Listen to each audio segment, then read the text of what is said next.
Quite a few people have asked me how to use eye pins, so I'm going to show you one of the ways in which we use it in our studio.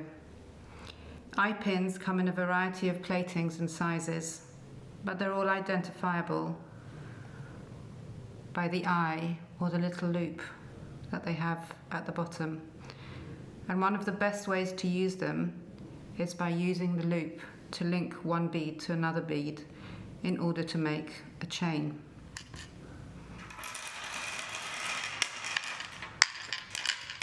So here's a length of chain that we made in our studio, and the whole length of this chain is linked together by using eye pins.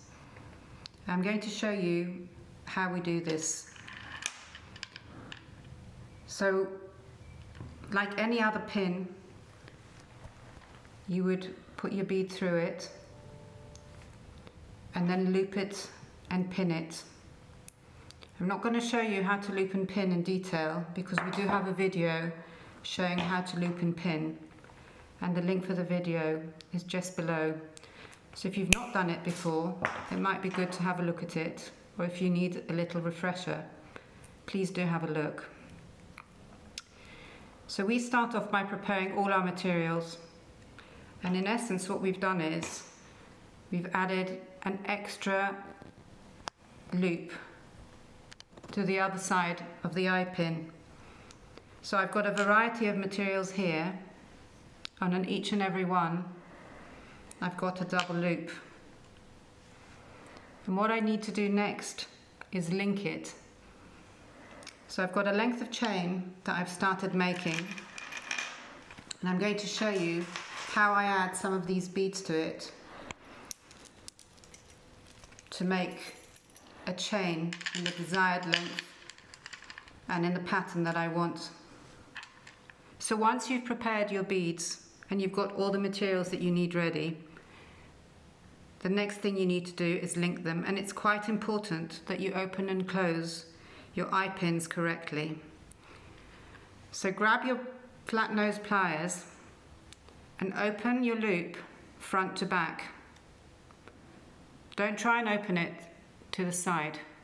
I can then thread my previous bead onto it, and then using my flat nose pliers front to back, I close it securely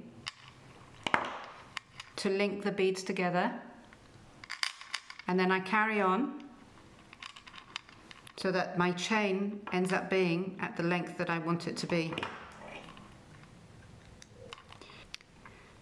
So you can use your beads and link them in whichever way that you want. You can make them all the same, you can make them in a different pattern, different sizes, but the main thing is to open and close your beads front to back and just continue linking them until you've reached the length that you want. So once you've finished linking all your beads one to the other and your chain is at the length that you want, you can finish it in two ways. If it's long enough, it could be a necklace that you can just slip over your head. If it's a shorter necklace or a bracelet, you will just need to add your clasp onto the end. And if you want, you can add a clasp with a little extended chain so that your length of your necklace is adjustable. I have actually made this little extended chain in the same way. It's made using eye pins looped together. And there you have it, a homemade looped bead necklace.